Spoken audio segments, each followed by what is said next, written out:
ओम नमः सिद्धेभ्यः। प्राकृत अनुरागी सभी महानुभावों को मेरा डॉक्टर पुलक गोयल का यथा योग्य अभिवादन। सादर जय जिनेन्द्र।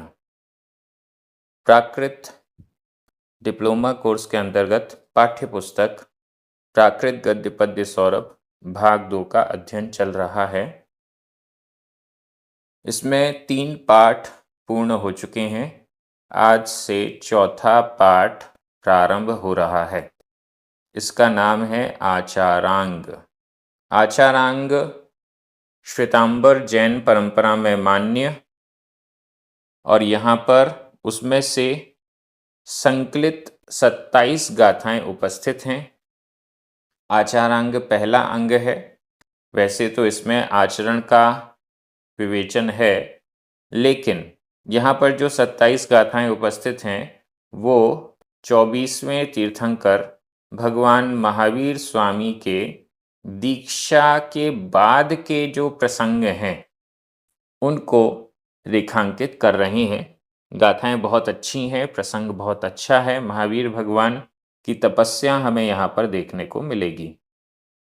गाथा क्रमांक 1 मूल आचारांग में 254 नंबर पर है और गाथा क्रमांक 2 मूल आचारांग में 258 नंबर पर है। चलिए प्रारंभ करते हैं। गाथा क्रमांक 1 उच्चारण। अहासुतम अहासुतम वदिस्सामि। आधा सा पूरा सा। वदिस्सामि। जहा जहा से समणे भगवम उत्थाय। आधा टाठ। उत्थाय। संखाये संखाये। तंसि तंसि। हेमन्ते हेमन्ते। अहुणा अहुणा। पव्वय्ये। आधा वा पूरा वा। पव्वय्ये। री इत्था। आधा ता था। री इत्था। अहासुतं वदिस्सामि अहासुतं वदिस्सामि। जहासे समणे भगवम उत्थाय जहासे समणे भगवम उत्थाय।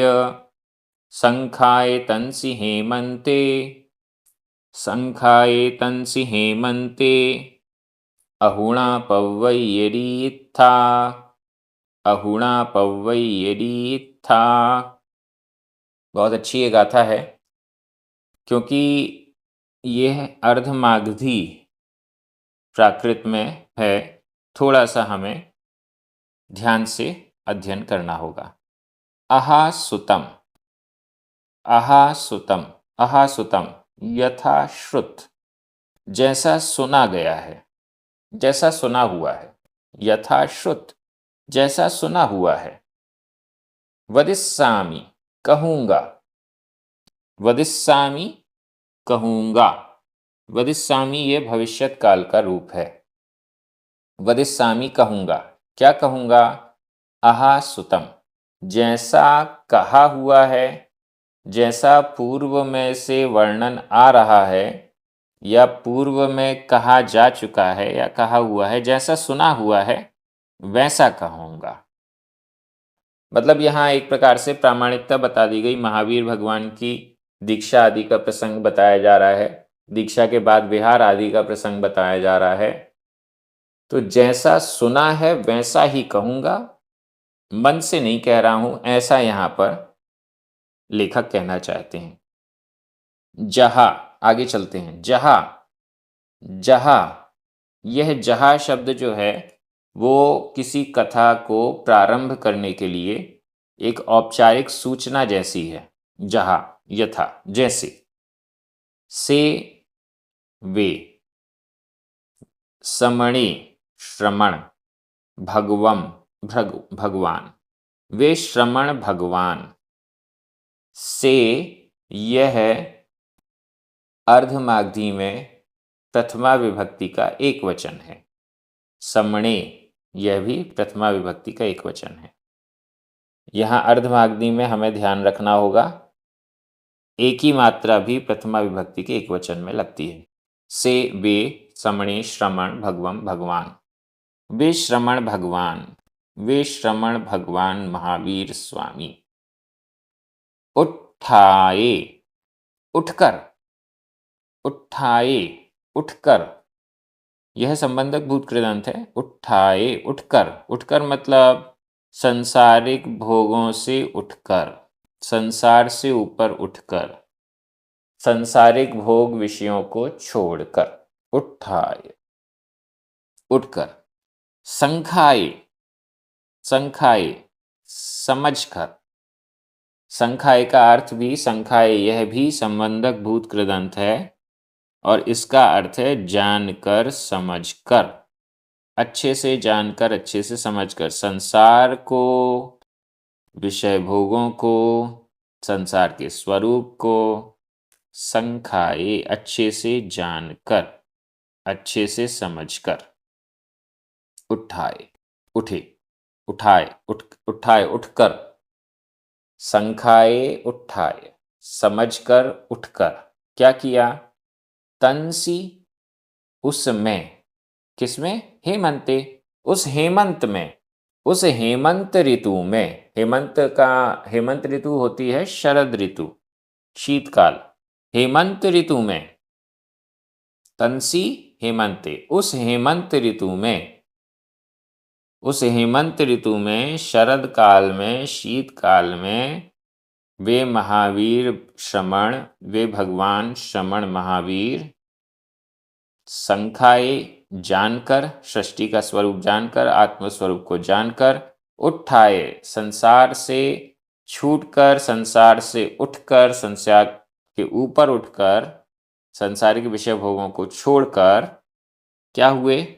अहुणा, अब, अहुणा अब, पवैये प्रव्रजित हुए, दीक्षित हुए। वे अब दीक्षित हुए, या अहुणा को बाद में लगा दीजिए, पवैये दीक्षित हुए। पवैये यह भी भूतकालिक कृदंत है, दीक्षित हुए, क्योंकि यहाँ महावीर भगवान का जो वर्णन आएगा वो भूतकाल में आएगा। ऐसा ऐसा उन्होंने किया, फिर ये किया, फिर ये किया। पवैये दीक्षित हुए, और अहुणा अब दीक्षित हुए, उसके बाद क्या किया? अहुणा अब, इस समय, अभी। री इत्था, री इत्था, यह भी भूतकाल का ही प्रयोग है। री इत्था, विहार कर गए। री जो क्रिया है उसका अर्थ विहार के अर्थ में है, गमन के अर्थ में है। री इत्था, विहार कर गए। पवैये प्रव्रजित हुए, दीक्षित हुए, भगवान महावीर ने दीक्षा ली। वैसे तो पहले ही श्रमण शब्द कह दिया है, लेकिन दीक्षा ली और उसके बाद री इत्था, विहार कर गए। सिंपल है, जैसा सुना है वैसा ही कहूंगा। स्टोरी स्टार्ट होती है जहां से समणे भगवम बे भगवान श्रमण महावीर, संखाए जानकर, आत्मस्वरूप को जानकर, उठाए उठकर, संसार से उठकर, उस हेमंत ऋतु में, तंसी हेमंते, उस हेमंत ऋतु में, पवैये प्रज्वलित हो गए, दीक्षित हो गए। उन्होंने संसार को छोड़ दिया, उन्होंने अपने घर को छोड़ दिया, उन्होंने सारे सांसारिक बंधनों से ऊपर उठ गए, दीक्षित हो गए, और उसके बाद वहां रुके नहीं राजमहल में, बल्कि री इत्था, विहार कर गए, विहार कर दिया, वहां से गमन कर दिया। गमन के बाद क्या होगा आगे की गाथाओं में आएगा। यहाँ पर हम व्याकरण की दृष्टि से देख रहे हैं, ध्यान दीजिएगा। आहा सुतम, जहा, अहुणा, ये सभी अव्यय हैं। वदिस्सामी, भविष्यत काल, अन्य पुरुष, उत्तम पुरुष, एक वचन का क्रिया रूप है भविष्यत काल का। से समणे भगवम पवैये, ये सभी प्रथमा विभक्ति के एकवचन हैं। पवैये यह भूतकालिक कृदंत का अनियमित प्रयोग है। उठाय, संखाये ये दोनों ही संबंधक भूत कृदंत हैं। तंसी, हेमंते दोनों ही सप्तमी विभक्ति के एकवचन हैं। री इत्था भूतकाल का अन्य पुरुष एक वचन का क्रिया रूप है। हालांकि यहाँ एक वचन का प्रयोग कर रहे हैं, लेकिन श्रमण भगवान महावीर स्वामी के लिए कहा जा रहा है, इसलिए हम अर्थ करते समय बहुवचन ही ले रहे हैं आदर की दृष्टि से। मैं एक बार हिंदी अर्थ कर रहा हूं, आपकी नज़र प्राकृत शब्दों पर जानी चाहिए। जैसा कि सुना हुआ है उसको मैं कहूंगा। यथा, वे श्रमण भगवान आत्मस्वरूप को जानकर, वैसे शब्द तो यहाँ केवल संखाये जानकर लिखा है, लेकिन आत्मस्वरूप को जानकर सांसारिक भोगों से उठकर उस हेमंत ऋतु में दीक्षित हुए और अब विहार कर गए। एक एक शब्द यहाँ पर क्लियर हो रहा है और कथा बड़ी रोचक है महावीर स्वामी के विहार की। चलिए अब हम दूसरी गाथा में चलते हैं। उच्चारण। अदु, अदु, पोरिसिम, पोरिसिम, तिरीय भित्तिम, अधता पुरता, तिरीय भित्तिम, चक्षु, अधका ख, चक्षु मासज्ज, चक्षु मासज्ज, अंतसो, अंतसो, झाति, झाति, अह, अह, चक्षु, अधका ख, चक्षु भीत सहिया, चक्षु भीत सहिया, ते, हंता, हंता, बहवे, कंदिंसु, कंदिंसु, अदुपोरिसिं तिरीय भित्तिम, अदुपोरिसिं तिरीय भित्तिम, चक्षुमासज्ज अंतसो झाति, चक्षुमासज्ज अंतसो झाति, अह चक्षुभीत सहिया, अह चक्षुभीत सहिया, ते हंता हंत बहवे कंदिंसु, ते हंत हंता बहवे कंदिंसु। ये भी बहुत अच्छी गाथा है। अदु, अब, इसके आगे विहार कर गए थे। अदु, अब, भगवान महावीर स्वामी क्या करते थे? पोरिसिम, प्रहर भर, पोरिसिम प्रहर भर, 3 घंटे तक, पोरिसिम प्रहर भर 3 घंटे तक, तिरीय भित्तिम, तिरछी भित्तिम, भीत पर, तिरछी भीत पर, तिरछी दीवाल पर, मतलब दीवाल की तरफ मुख करके, या दीवाल में मुख किया हुआ है। तिरीय भित्तिम, तिरछी भीत पर, तिरछी दीवाल पर, सामने खड़ी हुई दीवाल की तरफ मुंह कर लिया। और क्या करते हैं? चक्षुमासज्ज, यहां संधि विच्छेद कर लें। चक्षुम आधमा, आसज्ज बड़ा आ, आधमा और बड़ा आ मिलकर बा में बड़े आ की मात्रा हो गई। चक्षुम चक्षु को, आसज्ज टिकाकर, लगाकर, आसज्ज लगाकर, टिकाकर, चक्षुम चक्षु को, तिरछी भीत पर अपनी चक्षु को, अपनी आंखों को आसज्ज लगाकर, टिकाकर, आंखों को दीवाल की तरफ ही रखा, संसार की तरफ नहीं, इधर उधर नहीं, आंखों को प्रहर भर, और ये काम कितनी देर चल रहा है? प्रहर भर। 4 प्रहर होते हैं, दोपहर, 4 पहर, अष्टपहर, 8 पहर होते हैं। 24 घंटे में कुल 8 प्रहर होते हैं। तो प्रहर भर मतलब 3-3 घंटे तिरछी भीत पर, सामने वाली दीवाल पर, चक्षुम, चक्षु को, आसज्ज, टिकाकर, अंतसो, झाति, ध्यान करता है, झाति ध्यान करता है, अंतसो अंदर का ध्यान करता है, अंतरंग का ध्यान करता है, वह श्रमण महावीर अंतसो झाति, अंदर का आंतरिक ध्यान करता है। देख रहा है दीवाल को, देख रहे हैं दीवाल को, तिरछी भीत सामने है, उसी पर आंखें टिकी हुई हैं, आंखें टिकी हुई हैं, लेकिन ध्यान अंदर है। आंखें बाहर दीवाल पर टिकी हुई हैं, लेकिन ध्यान अंदर है। ऐसा, आंखें खुली हुई हैं, आंखें दीवार पर टिकी हुई हैं, 3 घंटे तक, प्रहर भर तक सामने की दीवार पर आंखें टिकी हुई हैं, लेकिन आंखें टिकी हुई होते हुए भी अंतसो, अंदर का झाति, ध्यान करता है, ध्यान करते हैं। अब यहाँ भले वर्तमान काल में कह रहे हैं, लेकिन इसको भूतकाल में ही लेंगे। ध्यान करते थे, ध्यान करते थे। क्या होता था? फिर ऐसा होता था, फिर क्या होता था? चक्षु भीत सहिया ते वे लोग, ते वे लोग कौन लोग?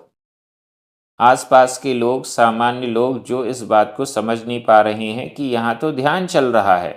ते वे, चक्षु भीत सहिया, चक्षु को देखकर, भीत यानी डर से जो सहिया सहित हैं, चक्षु भीत सहिया, चक्षु को देखकर जो भयभीत हैं, भीत का अर्थ डरे हुए, आंखों के डर से सहिया सहित, आंखें खुली हुई हैं, 3 प्रहर तक खुली हुई हैं, एक ही दीवार को देख रही हैं। साधारण आदमी जो जानता नहीं कि ये क्या हो रहा, वो तो डर गया। चक्षु भीत सहिया ते वे आंखों के डर से सहित, हंता हंता, देखो देखो, यहाँ आओ, हंता हंता ये अव्यय है, अलग अलग अर्थ हैं इसके। हंता हंता, यहाँ आओ, देखो देखो, ऐसे बहवे बहुत लोगों को, बहवे बहुत लोगों को, कंदिंसु पुकारते थे, चिल्लाते थे, आओ आओ इधर देखो कैसा व्यक्ति बैठा हुआ है। बार बार वो बुलाते थे, चिल्लाते थे लोगों को, भीड़ जमा हो जाती थी। महावीर भगवान, श्रमण भगवान महावीर 3-3 घंटे तक आंखों को तिरछी भीत पर, दीवार पर टिकाकर अंदर का ध्यान करते थे। और ये सब देखकर सामान्य जो व्यक्ति हैं, जो ना समझ हैं, नहीं समझ पा रहे कि क्या हो रहा है, वे उनकी खुली हुई आंखें देखकर या आंखों को 3 प्रहर तक लगातार टिका हुआ देखकर डर जाते थे, और वे सबको बुलाते थे, आओ आओ देखो देखो क्या हो रहा है, कंदिंसु पुकारते थे। तो ये बहुत अच्छा एक प्रकार से कथा आ रही है। इसको व्याकरण से अपन देख लेते हैं। अदु, अह, इसके अलावा अंतसो, हंता 2 बार आया, ये सभी अव्यय हैं, इनके सब अलग अलग अर्थ हैं। तिरीय भित्तिम, चक्षुम, द्वितीय विभक्ति का एक वचन है। आसज्ज, आसज्ज यह भी अव्यय है, आसज्ज को भी अव्यय कहा गया है। झाति वर्तमान काल, अन्य पुरुष, एक वचन का क्रिया रूप है, लेकिन इसका अर्थ भूतकाल में जा रहा है। चक्षु भीत सहिया, ते दोनों ही प्रथमा विभक्ति का बहुवचन है। बहवे द्वितीय विभक्ति का बहुवचन है। कंदिंसु भूतकाल, अन्य पुरुष, बहुवचन का क्रिया रूप है। मैं एक बार हिंदी अर्थ कर रहा हूं, आपकी नजर प्राकृत शब्दों में जाना चाहिए। फिर प्रहर भर तिरछी दीवाल पर चक्षु को टिकाकर वे श्रमण भगवान महावीर आंतरिक रूप से ध्यान करते थे। तब चक्षु के डर से सहित वे साधारण लोग देखो देखो यहां आओ ऐसा कहकर दूसरों को, बहुतों को बुलाते थे, पुकारते थे। बहुत अच्छी ये गाथा है। महावीर भगवान के विहार, उनके तपस्या आदि को स्पष्ट किया जा रहा है इन गाथाओं के माध्यम से। इसी प्रकार से हम इनका हिंदी अर्थ करेंगे, इनकी व्याकरण को भी देखेंगे, समझने का प्रयास करेंगे। इस प्राकृत डिप्लोमा कोर्स के माध्यम से आप प्राकृत के विभिन्न ग्रंथों को, प्राकृत भाषा को गहराई से जान पाएंगे, समझ पाएंगे। ये बहुत अच्छी बात है। ये क्रम इसी प्रकार से आगे बढ़ता रहेगा। सभी को जय जिनेंद्र।